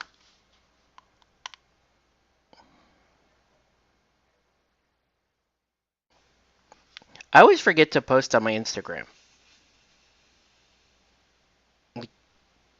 I try to post whenever I finish a project or something. I try to post it on Instagram, and then I miss like half of the stuff I need to post. Or sometimes I just forget to photograph. Well, I'm not doing a great job. Yeah, this looks like a nightmare. So I'm just gonna have to clean it up after the fact. But we're getting there. Slowly. We're slowly getting there.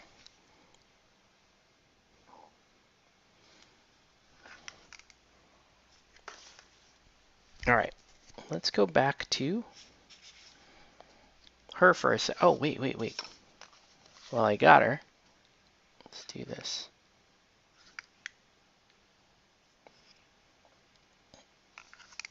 If you want to see a larger area for this metallic speed paint, here you go.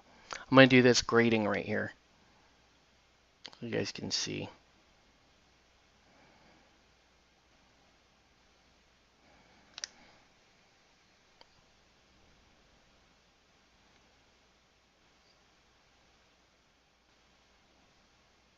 Oops. So you can see I screwed up there on the side. You can just take your damp brush and cleans up pretty easily. So there you go.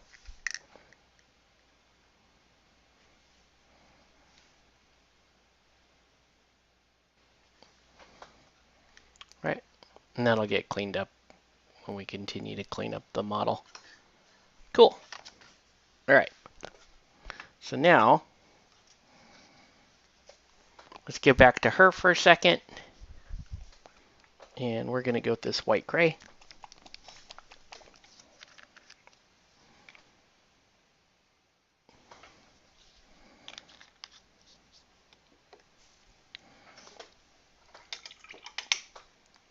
We're just going to get this one back. Yeah, it's weird. There's no... I may not have cut that edge. I need to cut this a little closer. Looks like. I need to cut this edge here a little closer. Okay. And right there. Whoa. Okay. So this white gray, you'll see this coming down. This stuff covers very well. So, and it's actually, I usually like to actually end here as the white color. So instead of painting white, I'll paint to white gray or something, you know, very, very close to this color. And just say, okay, that's the white. Because it does, you can see it actually does kind of get you there pretty well. And then I'm going to paint here.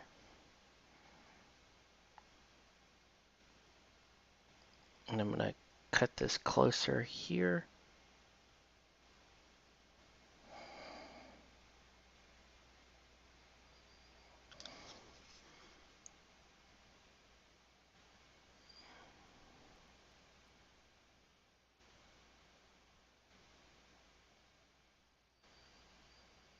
So you can see how that, I'm able to clean up that line a little bit better.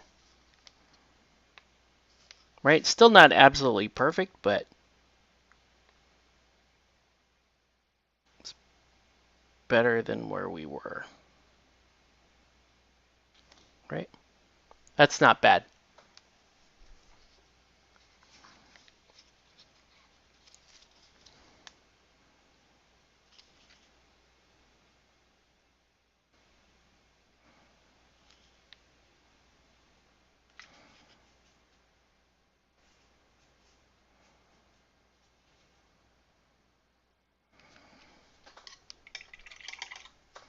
All right.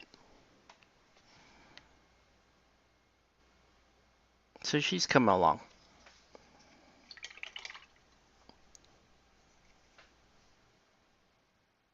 You guys have any questions, comments, threats?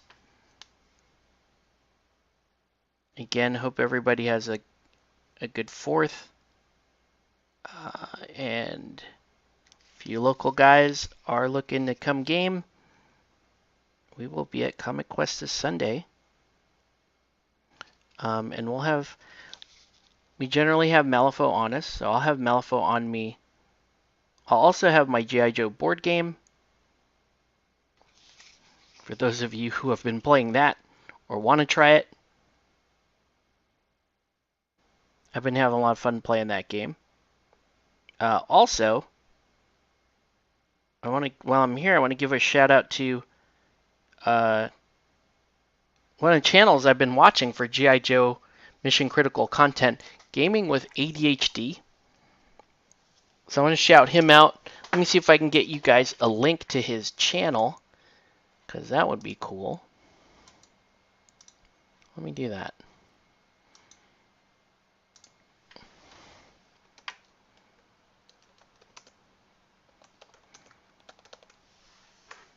Let me get you a link to his channel.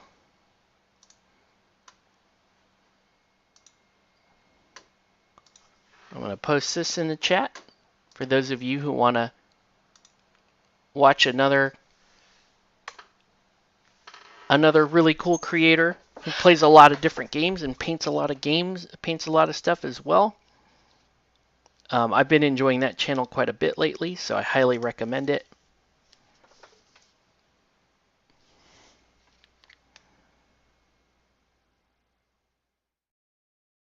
And gotta fix this.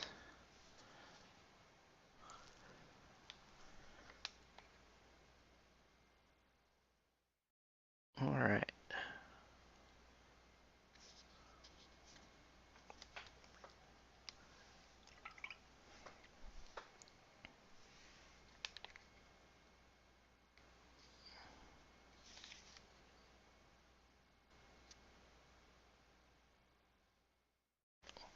Okay.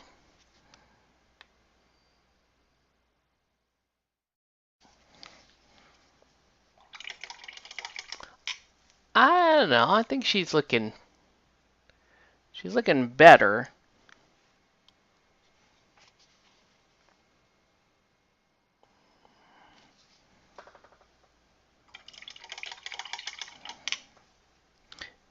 Now I gotta decide what color do I want this like rocky, the bottom of her base to look like.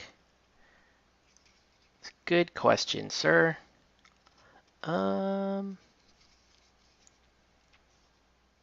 Let's just try some like Gravelord Gray for right now. Let's see how that looks.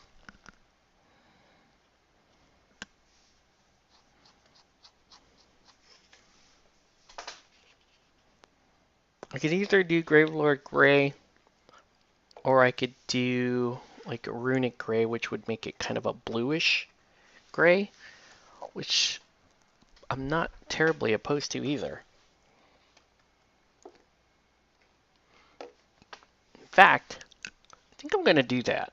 I think I'm going to do like a Gravelord Gray. I'm sorry, Runic Gray. Where'd it go? Unless I can't find it, then then we're totally going with the other color. We should have it.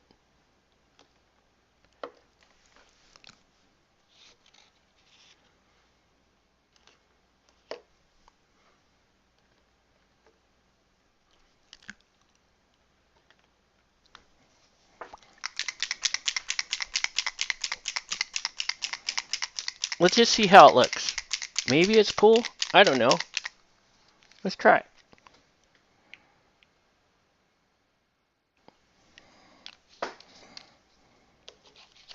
Whoa.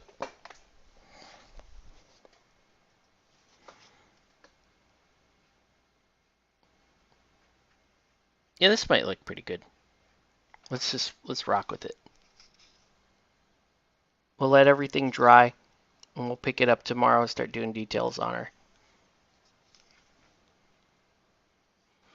Yeah, I'm kind of liking that. The Runic Gray as opposed to Gravelord Gray. A little bit better contrast. And then you'll see when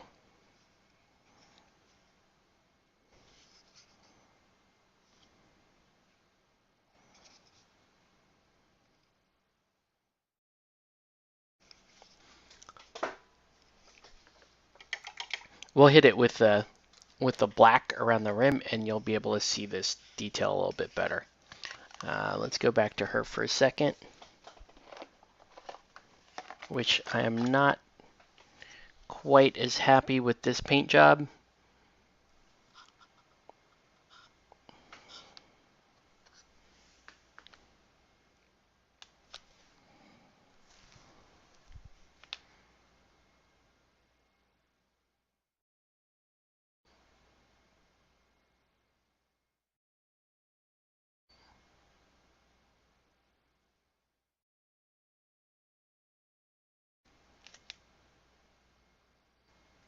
Right. So I can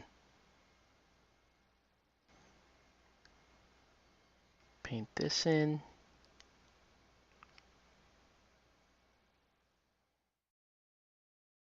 Right, the good news is I should be able to correct for a lot of the issues I had with the red lining. And there were many, because I started to get a little lazy, a little tired on some of these corners. So you can see there that I actually need to clean that up with the yellow, which is kind of a pain.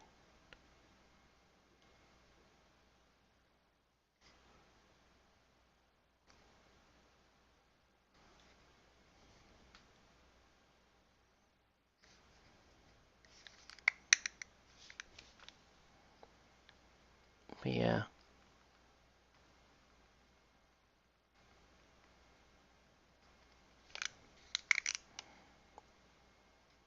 Dude, I don't know if that's right.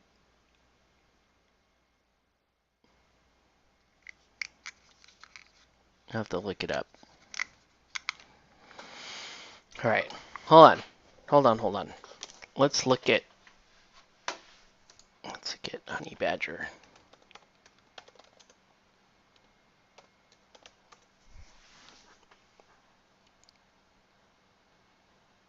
See if I can find some some images for Honey Badger.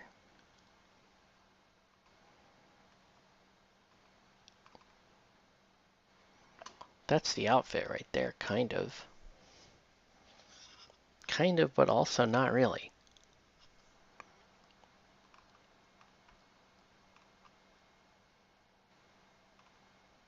Hmm. Why does she have dark hair in the comic? She has like actually I have her hair too red, so that's one thing I gotta fix. So we'll go with like let's do like a saddle brown or something for her hair. Let's fix that. Right, we'll go saddle brown.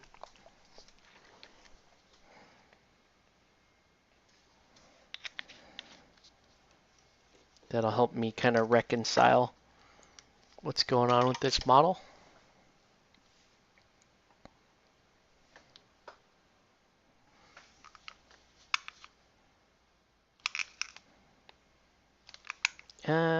And it's also still a little too light. So I actually need, I'm going to have to let this dry and then hit it with a different brown, probably like a mud brown.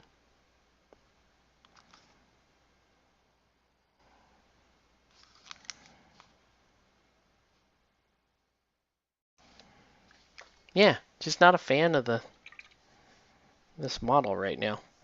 Let's while that's drying, let's go ahead and hit the base with the runic gray that we used on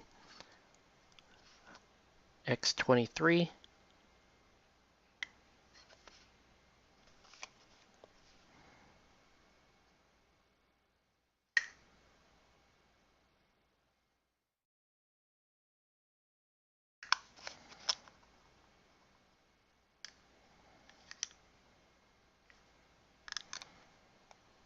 All right. I'll kind of let that dry.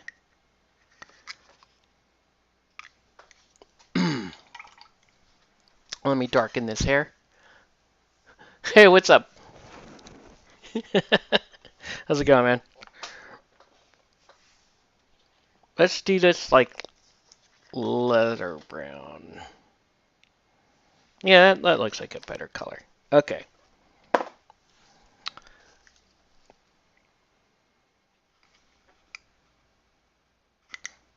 We were just we were talking a lot of gaming stuff tonight.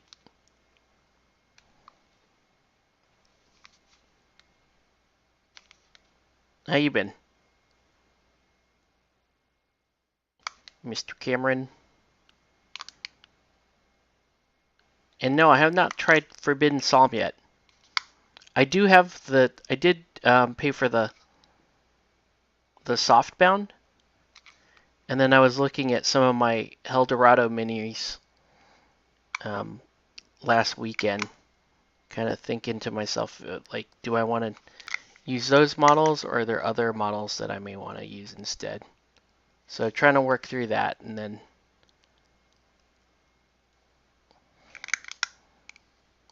may get to trying it out pretty soon.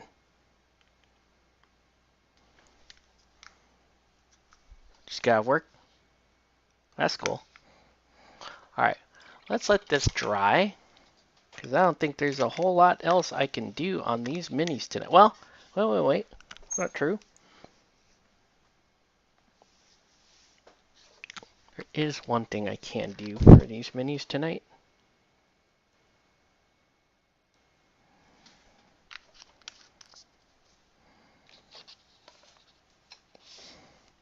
At least while everything's still drying on them.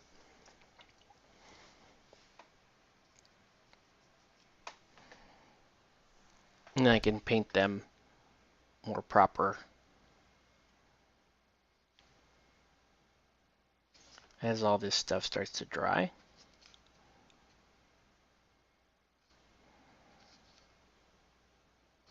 Yeah, I don't know. Not really feeling the designs of these too much. Mainly their outfits. They're just not. They're not.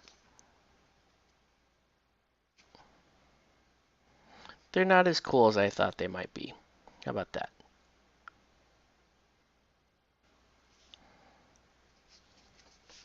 Right?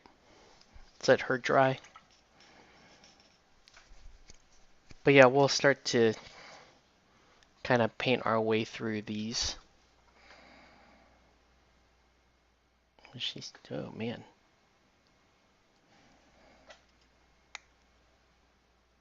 So I need to get into there.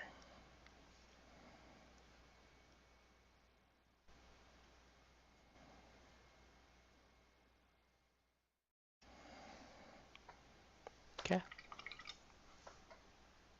Yes, their outfits are meh.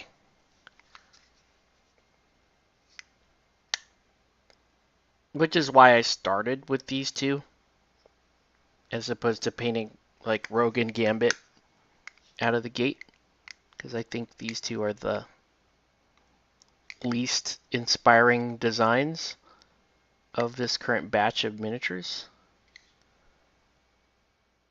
So I'll probably paint these two, and then kind of in order, Mordo and Gambit, and then I'll move on to Ancient One and end with Rogue. Alright. So just let these dry for tonight. We'll get in and detail them up tomorrow. But should give you an idea of where we're going. The redlining sucks, I know. It's frustrating and annoying to look at. But we'll get there. So let's go ahead and cool. And I gotta get up early and take my little family to breakfast, which is one of my favorite things to do. We're going to one of my little favorite breakfast spots. It's like they kind of serve like Islander, like Hawaiian and like Hawaiian and Pacific Islander style breakfast. So you know I gotta enjoy that. But we're gonna close this up for the night. We'll let these two dry. But yeah, they're part of the set. Right, so X23, Honey Badger, and then, like I said, I'll move on to Mordo after that, and then Remy LeBeau, Mr. Gambit. You can see he's got the red eyes. So we're gonna go with Gambit after that. Then it's gonna be Ancient One, who is androgynous, and we're not sure, but that's what we're doing. And then we got Rogue, who is very happy right now.